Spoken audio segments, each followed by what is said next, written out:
Hello दोस्तों, कहानियों की दुनिया में आप सभी का स्वागत है।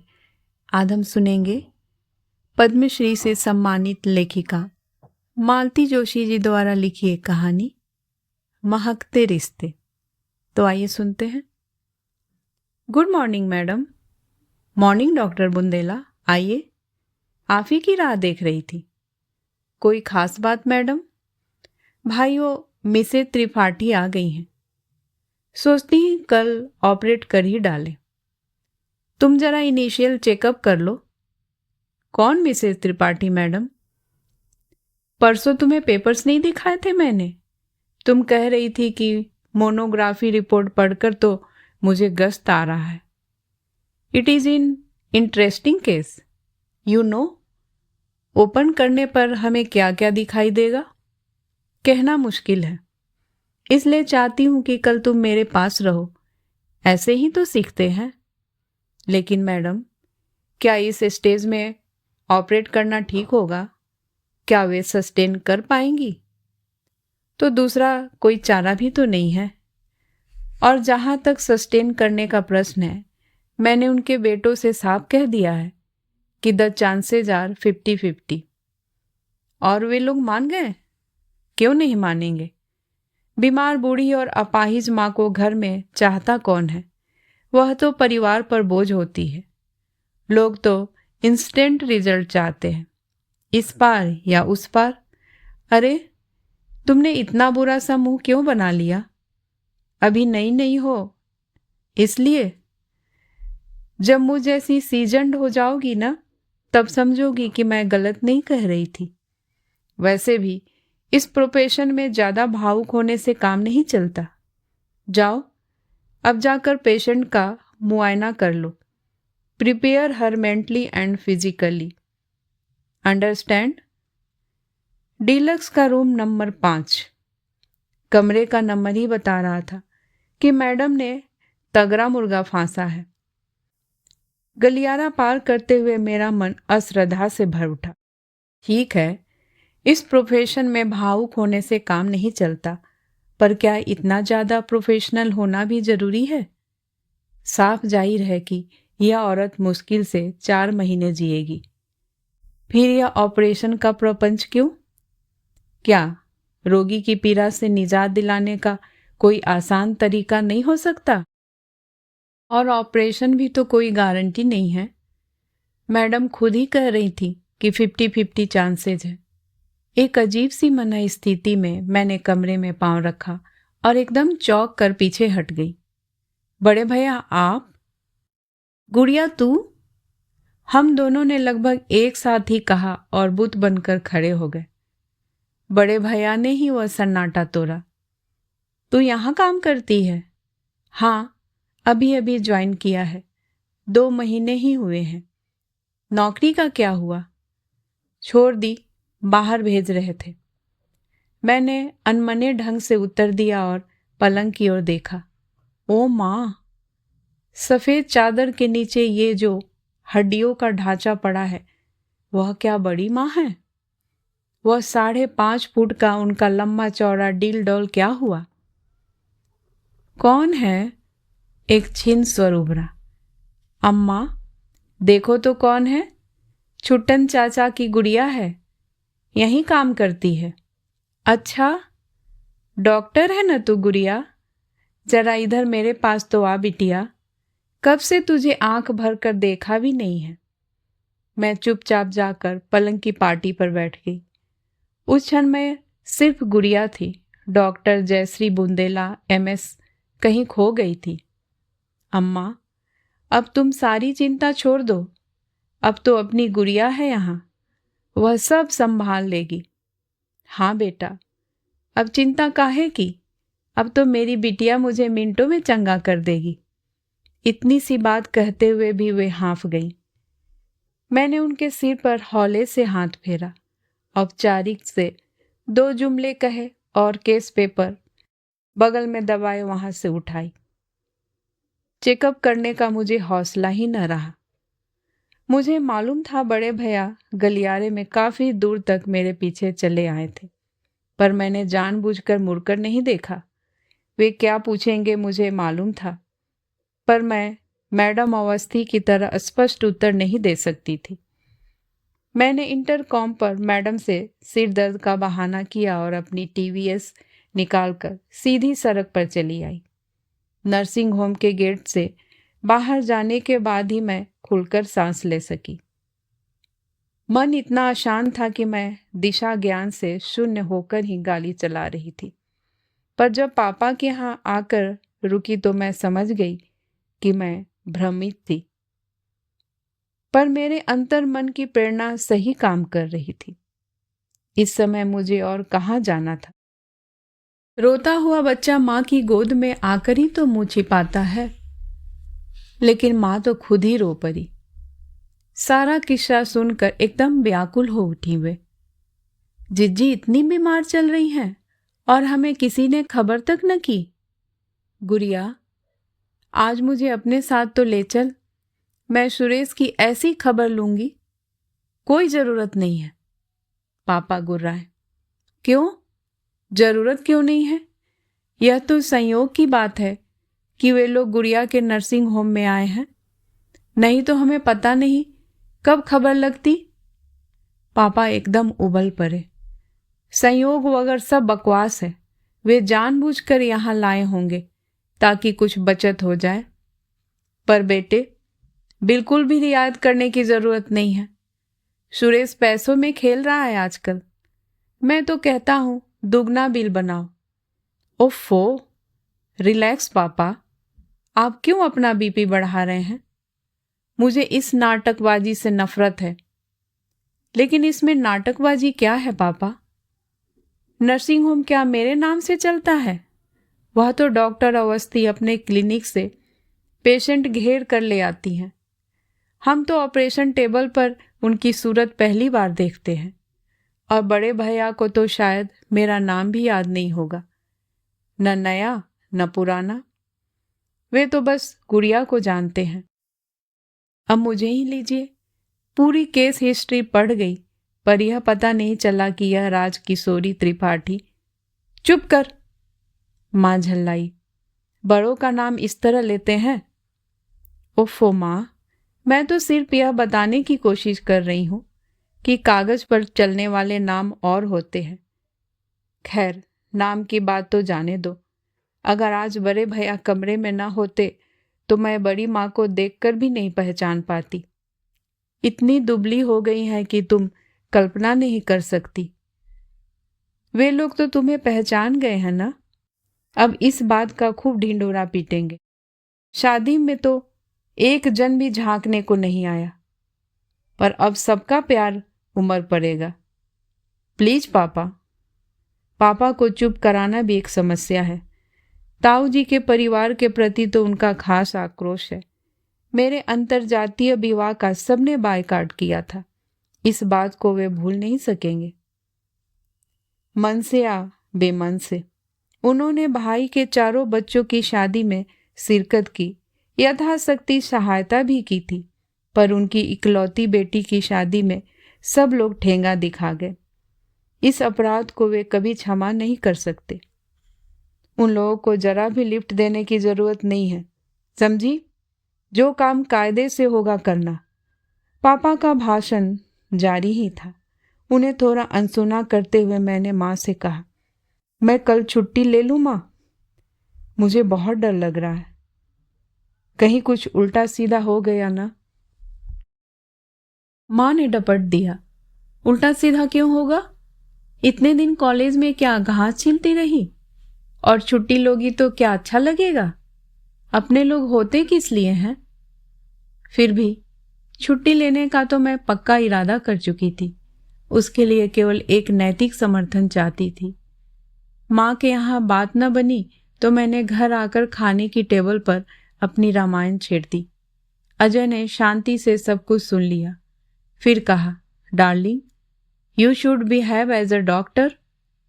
अगर केस सचमुच संगीन है तो सावधानी और भी जरूरी है, लेकिन अगर कुछ उल्टा सीधा हो गया तो क्या? वे लोग तुम्हें फांसी चढ़ा देंगे? आखिर रिश्तेदार है तुम्हारे, कोई दुश्मन तो नहीं है? क्या रिश्तेदार दुश्मन नहीं होते? अरे दुश्मनों से भी बदतर होते हैं, इसलिए तो डर लगता है। अगर कुछ उल्टा सीधा हो गया तो मैं किस किस का मुंह बंद करूंगी। तो फिर मारो गोली, मैडम अवस्थी को निपटने दो, बुढ़िया वैसे ही मर रही है। कहीं ऑपरेशन टेबल पर ही टे बोल गई, अजय। मैं चीखी, क्या हुआ? जानते हो तुम मेरी बड़ी माँ के बारे में बात कर रहे हो, कुछ तो लिहाज करो। ओ गॉड, अजय ने थाली को परे सरकाते हुए कहा, इतनी प्यारी है बड़ी माँ तो सबसे तब से पिनपिना क्यों रही हो? दिमाग खराब कर दिया। थका हारा पति थाली छोड़कर उठ जाए तो किसे अच्छा लगता है। मैं भी फिर खाना खा न सकी, 2 घूंट पानी पीकर ही उठ गई, पर उन्हें मनाने की हिम्मत न हुई। किस बुरी तरह झिड़क दिया था मैंने, सोचकर भी शर्म आ रही थी। कोई भी खुददार इंसान इस अपमान को सहन नहीं कर पाता। और उनकी गलती क्या थी? मैं ही तो उन्हें अपने घर का कच्चा चिट्ठा सुनाती रहती थी। उन्हें मालूम था कि हमें अलग हुए बरसों हो गए हैं, वकायदा कोर्ट कचहरी करनी पड़ी है, तब जाकर पापा को संपत्ति का हिस्सा मिला है। इसी खुंदक में वे लोग मेरी शादी में नहीं आए थे। रिश्ते की करवाहट अब दुश्मनी की सीमा को छूने जा रही थी। सब सच था, फिर भी उन लोगों के लिए अजय की जरा सी अवज्ञा मुझसे सही नहीं गई। क्यों? मैंने बड़ी माँ का जरा सा नाम ले लिया तो माँ ने मुझे घुड़क दिया। क्यों? मुझे अस्पताल में देखकर बड़े भैया एकदम आश्वस्त हो गए। क्यों? बड़ी माँ को यह विश्वास है कि उनकी गुड़िया उन्हें मिनटों में चंगा कर देगी। क्यों? रिश्तों का यह अजीब खेल हम लोग तो बचपन से देख रहे हैं, आदत सी हो गई है। पर अजय के लिए तो यह पहेली ही हुई ना। उन्हें तो यह सब कुछ ठीक से समझाया भी नहीं जा सकता। इस विचित्र परिस्थिति के लिए जिम्मेदार हमारे अलग होने की प्रक्रिया है, जो बहुत लंबी चली। इस दौरान हम लोग आपस में न ठीक से जुड़ सके, न छिटक कर दूर ही जा सके। जहां तक मेरी यादों का दायरा है, मैंने पापा को कभी ताऊजी से बात करते नहीं देखा। उन लोगों का आमना सामना शायद दादी को कंधा देने के लिए ही हुआ होगा। वैसे दोनों एक दूसरे की छाया से ही बसते थे। इसके बावजूद हम लोग एक ही छत के नीचे रहते हुए एक ही हांडिया में खा रहे थे। तो यह दादी की कृपा थी। उन्होंने बेटों को कसम दे रखी थी कि जब तक मैं जिंदा हूं घर के टुकड़े मत करना। इसलिए सब लोग मन मारकर चुपचाप उनकी मृत्यु की प्रतीक्षा करते रहे। और प्रतीक्षा भी कैसी? पूरे 5 बरस। 5 बरस दादी खटिया से लगी रही, पर उनके आतंक और दबदबे में कोई कमी नहीं आई। उनकी मर्जी के बगैर घर में पत्ता भी नहीं हिलता था। एक बार मन फट जाए तो साथ रहना एक सजा सी होती है, परंतु माँ की खातिर बेटे यह सजा भुगत रहे थे। दोनों के सोने बैठने के कमरे ऊपर नीचे हो गए थे। भोजन का समय अलग अलग था। बच्चे जिस पंगत में सुविधा होती बैठ लेते थे। वैसे मुसीबत तो मेरी ही थी। वे 4 थे, उनका एक मुकम्मल ग्रुप था, मैं अकेली पड़ जाती थी। मर्जी होती तो मुझे साथ कर लेते, नहीं तो झिड़क देते थे। तब बड़ी माँ बच्चों को डांटती थी और माँ मुझे घसीट कर ऊपर ले जाती थी। माँ और बड़ी माँ को मैंने कभी झगड़ते नहीं देखा, पर कभी साथ बैठकर खाते या गप्पे लड़ाते भी नहीं देखा। दादी की सेवा टहल के बहाने इन लोगों ने भी अपना काम, अपना समय बांट लिया था। घर में कभी कोई हंगामा नहीं होता था, इसलिए नौकरों चाकरों को, पास पड़ोसियों को बड़ी असुविधा भी होती थी। तब तो खैर इतनी अकल नहीं थी, पर आज समझ में आता है कि उन दिनों माँ कितने तनाव में जी रही होंगी, क्योंकि कई बार वे मेरे सामने ही पापा से कह देती थी, सुनो, मुझसे इस तरह अब नहीं रहा जाता, तुम मुझे यहाँ से निकाल ले चलो, नहीं तो मैं पागल हो जाऊंगी। तनाव में तो शायद सभी लोग थे, इसलिए दादी की मृत्यु पर सबने राहत की सांस ली। भाग्यवान थी दादी, उन्हें यह कभी पता नहीं चला कि उनके आसपास की दुनिया कितनी बदल गई है। उनके कमरे के बाहर का संसार उलट पुलट गया है। बेचारी सबको आसीसते हुए चली गई। उनकी 13वीं के बाद मेहमान ठीक से विदा भी न हो पाए थे और घर में 2 चूल्हे हो गए। अलग होने की इस प्रक्रिया में हमें कुछ ज़्यादा असुविधा नहीं हुई। सोना बैठना हम लोगों का ऊपर ही था। बेडरूम से लगा बाथरूम भी पापा ने बहुत पहले बनवा रखा था। खाना जरूर नीचे बनता रहा, पर चाय नाश्ते के लिए माँ ने एक गैस ऊपर रख लिया था। वही अब काम आने लगा। शुरू शुरू में उस छोटी सी बरसाती में बैठकर खाना बड़ा अटपटा लगा, फिर आदत हो गई। बाद में पापा ने उसका स्वरूप ही बदल दिया। ब्लैक मार्बल का चबूतरा, बड़ा सा सिंक, कबर्ड, नीचे सफ़ेद टाइल्स, माँ का किचन एकदम झकाझक हो गया। नीचे की धुआती रसोई से उनका कोई साम्य नहीं रहा। पता नहीं क्यों ताऊ जी को गैस के चूल्हे से एलर्जी थी। रोटी तो वो कोयले पर सीकी ही खाते थे। माँ का प्रेशर कुकर भी ऊपर वाली रसोई में आकर ही गैस पर चढ़ सका। देखते देखते घर में नया डिनर सेट आ गया। डाइनिंग टेबल, नए पर्दे, नया कालीन। पापा पर तो जैसे जुनून सवार हो गया था। 6 महीने बाद यह हालत थी कि अपना ही घर पहचाना नहीं जा रहा था। उसी नशे में पापा ने मेरा स्कूल तक बदल दिया। ऊपर हम लोगों की दुनिया एकदम अलग थी। ऊपर आने का रास्ता तक बाहर से था, फिर भी नीचे वालों से हम लोग एकदम कट नहीं सके। मैं डांस की प्रैक्टिस करने लगती तो माँ डांटती, तुझे धम धम करने को यही वक्त मिला है, जानती नहीं भाई साहब नीचे सो रहे होंगे। अगर गैली में बैठकर ट्रांजिस्टर सुनती तो फिर डांट पड़ती, जरा धीरे नहीं चला सकती, सुरेश की परीक्षा चल रही है ना। इतनी कोफ्त होती तब। बड़ी माँ भी कुछ कम न थी। सुबह सुबह आंगन से उनकी आवाज आती, गोमती, नल क्यों खोल रखा है अभी से? जानती है ना 8 के बाद पानी ऊपर नहीं चढ़ता। पहले झाड़ू कर ले, बर्तन बाद में धोते रहेंगे। पानी कोई भागा नहीं जा रहा, 9 बजे तक रहता है। दूध वाला नीचे से आवाज लगाता तो उसे डपट देती, क्यों रे गणेशी, तेरे पाँव में क्या मेहंदी लगी है? 4 सीढ़ियां नहीं चढ़ सकता जो यहाँ खड़ा गलगला रहा है? छोटी कितनी बार ऊपर नीचे करती रहेगी? पापा सफर पर हुए तो भैया लोग चुपचाप सब्जी लाकर रख जाते। उनसे दाम पूछने की माँ की हिम्मत नहीं पड़ती। कहीं बुलावे में जाना होता तो देवरानी जेठानी घर से भले ही साथ न निकलती, पर वहां जाकर जरूर पास पास बैठती। लोगों की उत्सुक आंखें निराश हो जाती। और यह सब उस समय हो रहा था जब पापा और ताऊ जी कोर्ट में बुरी तरह लड़ रहे थे। पापा को घर के माहौल में घुटन हो रही थी। वे शहर के दूसरे छोर पर छोटा सा बंगला लेना चाहते थे, पर उसके लायक नगद उनके पास नहीं था। वे ताऊ जी से अपने हिस्से की कीमत मांग रहे थे। ताऊ जी ने साफ कह दिया था कि मेरे पास फूटी कौड़ी नहीं है। मकान में तुमने जो हिस्सा चाहा था तुम्हें दे दिया। अब मैं लड़कियों की शादी करूं कि तुम्हारे चोचले ही पूरे करता रहूं। उन दिनों की 2 घटनाएं आज भी मन में उतनी ही ताजा है। मैंने जो नया स्कूल ज्वाइन किया था, वहां का वातावरण काफी उन्मुक्त था। मुझे सहेलियां भी बहुत खुले विचारों वाली मिली थी।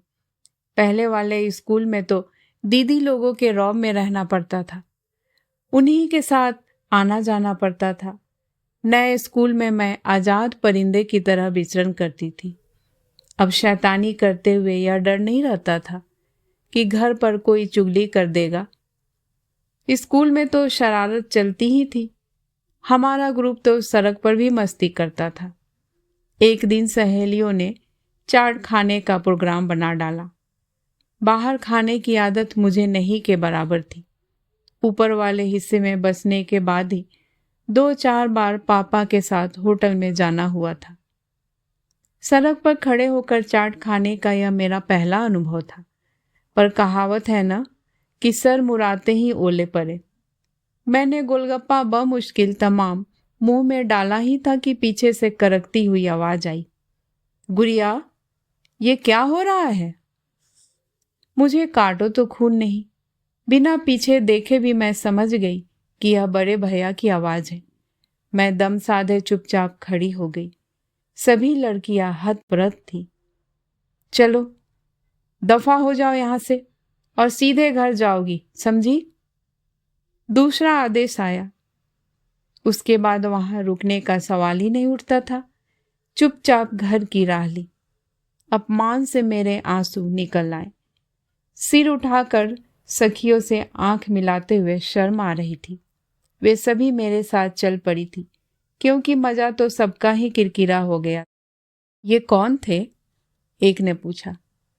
इसके बड़े भाई हैं, ताऊ जी के लड़के, दूसरी ने सूचना दी। ये तुम लोग अलग हो गए हो ना?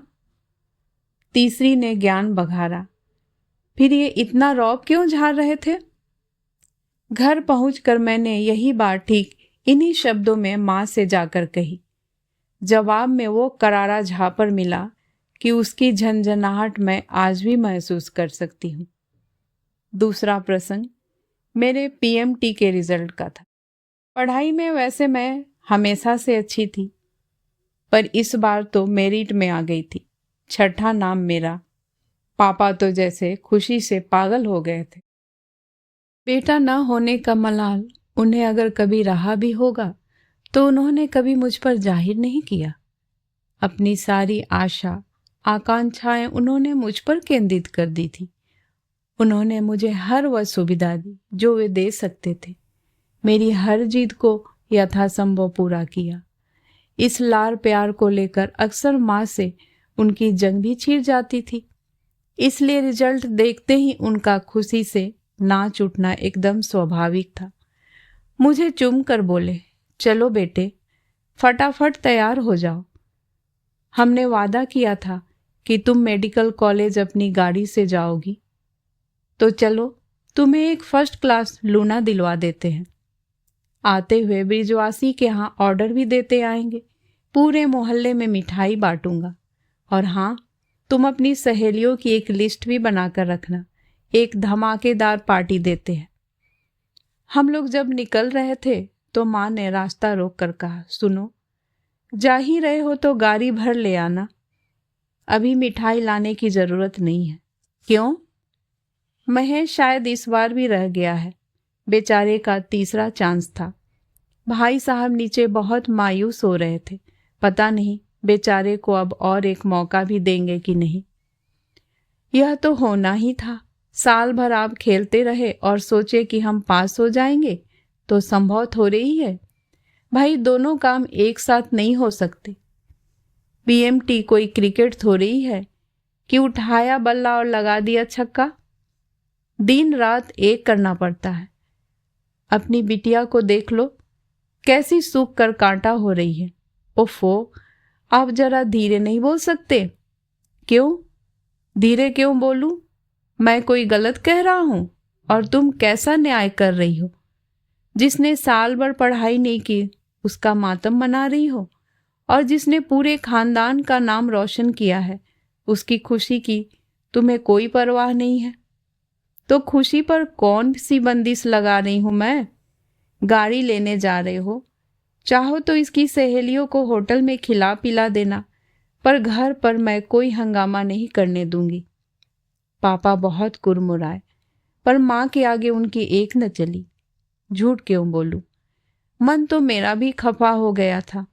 खुशी आधी रह गई थी। मूड फिर ऐसा उखड़ा कि बाजार का प्रोग्राम स्थगित ही करना पड़ा। अब तक घर में प्रथा चली आ रही थी कि परीक्षा से पहले और रिजल्ट के बाद बच्चे बड़ों का आशीर्वाद जरूर लेते थे, पर उस दिन नीचे जाने का साहस नहीं हुआ। लगा पता नहीं वे क्या सोचेंगे। कहीं यह न समझ ले कि जानबूझकर उनका जी जलाने के लिए नीचे उतरी हूं। आश्चर्य तो यह कि माँ ने भी आग्रह नहीं किया। शायद उनके मन में भी यही बात रही होगी। शाम को बैठे बैठे यूं ही पिक्चर का प्रोग्राम बना रहे थे कि बिहारी ने खबर दी, बड़ी मालकिन आ रही हैं। हम लोग तो एकदम चौंक पड़े। बड़ी माँ तो कभी ऊपर आती ही नहीं। यह घर जब एक था तो भी वे सीढ़ियां नहीं चढ़ती थी। उनकी आवाज भी उनके शरीर की तरह ही भारी भरकम थी। जब भी जरूरत होती नीचे से आवाज दे देती, इसलिए माँ तो एकदम ही बदहवास हो गई। आगे बढ़कर उन्हें भीतर लिवा लाई। उन्हें सोफे पर बिठाकर पैर छूते हुए बोली, जीजी आपने क्यों तकलीफ की? मुझे बुलवा लिया होता।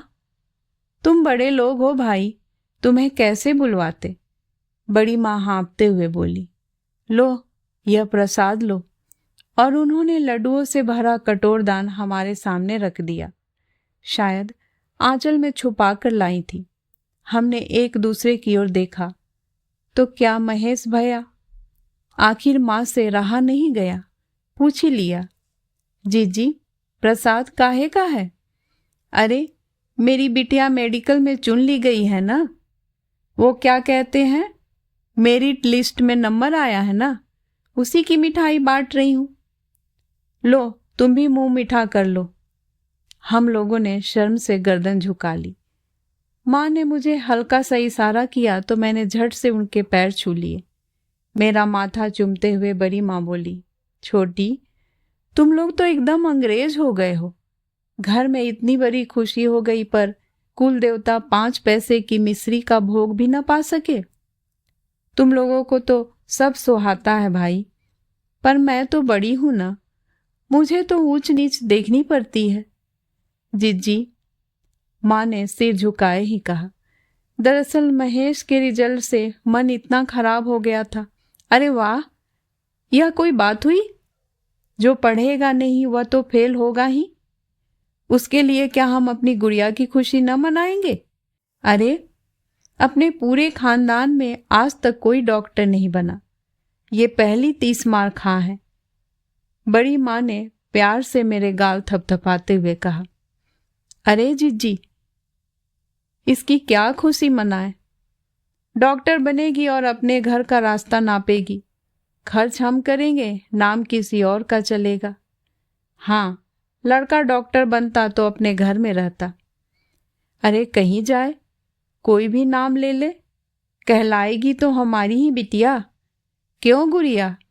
बस बेटा, अब जल्दी से डॉक्टर बन जा तू, मैं तुझसे ही इलाज करवाऊंगी। इस बेवकूफ से इलाज करवा कर आपको मरना है क्या जीजी?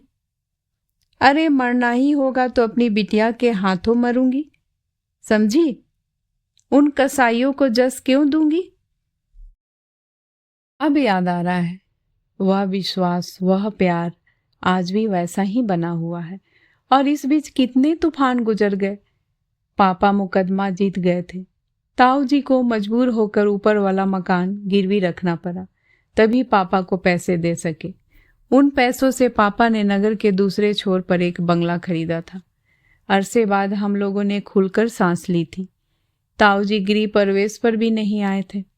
मरते दम तक उन्होंने पापा से बात नहीं की।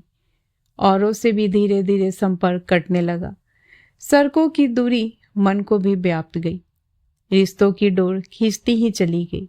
मेरा अंतरजातीय विवाह आखिरी आघात साबित हुआ। सब कुछ एक बारगी ही समाप्त हो गया। पर कहाँ? आज माँ को, बड़ी माँ को देख सुनकर लगा कुछ भी तो समाप्त नहीं हुआ। रिश्तों की वह महक अब भी उतनी ही ताजी है। समय की गर्द, विवादों की आंधी उसका कुछ भी बिगाड़ नहीं पाई है। रात मैंने अजय से कहा, सुनो, कल तुम अकेले ही नाश्ता कर लेना, मैं जरा जल्दी जाने की सोच रही हूँ।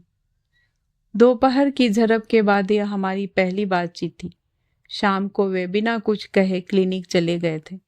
रात का खाना भी हमने निःशब्द ही खाया था। अभी उन्होंने पत्रिका से आंख हटाए बिना ही कहा, ओके। उन्होंने सोचा होगा मैं आगे भी कुछ कहूंगी, पर जब मैं चुपचाप बिस्तर में दुबक गई तो यह उपेक्षा का नाटक उनसे और नहीं खेला गया। बोले, बाय द वे, इतनी सुबह जाना कहाँ है? नर्सिंग होम जाऊंगी, शायद 9:30 बजे उन्हें टेबल पर लेने वाले हैं। मैं पहुंच जाऊंगी तो बड़ी माँ का हौसला बना रहेगा। बहुत जल्दी घबरा जाती हैं वे। उनके साथ और लोग भी तो होंगे, है ना? बेटे हैं, बहुए हैं, पर बेटे तो आप जानते हैं ठस होते हैं, संवेदनाओं से उनका दूर का भी रिश्ता नहीं होता। और बहुए तो खैर बहुए ही हैं, वे बेटी की जगह थोड़ी ही ले सकती हैं। वे कुछ देर तक मुझे गौर से देखते रहे, फिर बोले, तो गोया अब आप ऑपरेशन में भी हिस्सा लेंगी? Of course. सुबह तो आपके ख्याल कुछ और थे। हाँ, उस समय मैं कुछ दूसरी तरह से सोच रही थी, पर अब लगता है डॉक्टर को इतना डरपोक नहीं होना चाहिए। दरअसल मैं इसलिए घबरा रही थी कि ईश्वर न करे पर ऑपरेशन के दौरान ही कुछ अघट घट जाने की पूरी संभावना है। दुर्भाग्य से अगर ऐसा हो गया तो मेरा वहाँ होना बहुत जरूरी है। कम से कम वे अजनबी लोगों के बीच अकेली तो न होंगी। कोई तो अपना उनके साथ होगा जो आखिरी सांस तक उनका हाथ थामे रहेगा। वे आश्चर्य से भरकर मुझे देखते रहे। मैं भी उनकी ओर अपलक देखती रही। फिर एकाएक मेरे आंसू निकल आए। पर ऐसा होगा नहीं ना? मैंने आकुल स्वर में पूछा और भड़बड़ा कर रो पड़ी। उस समय मैं डॉक्टर नहीं थी, सिर्फ गुड़िया थी, जिसके लिए बड़ी माँ ने कहा था, मरना ही होगा तो अपनी बिटिया के हाथों मरूंगी, उन कसाईयों को जस क्यों दूं? आप सुन रहे थे मालती जोशी जी द्वारा लिखी कहानी महकते रिश्ते। ये कहानी आपको कैसी लगी जरूर बताइएगा, और ऐसी कहानी सुनने के लिए आप मेरे चैनल को जरूर सब्सक्राइब करें। मैं फिर हाजिर होंगी एक नई कहानी के साथ। तब तक के लिए नमस्कार।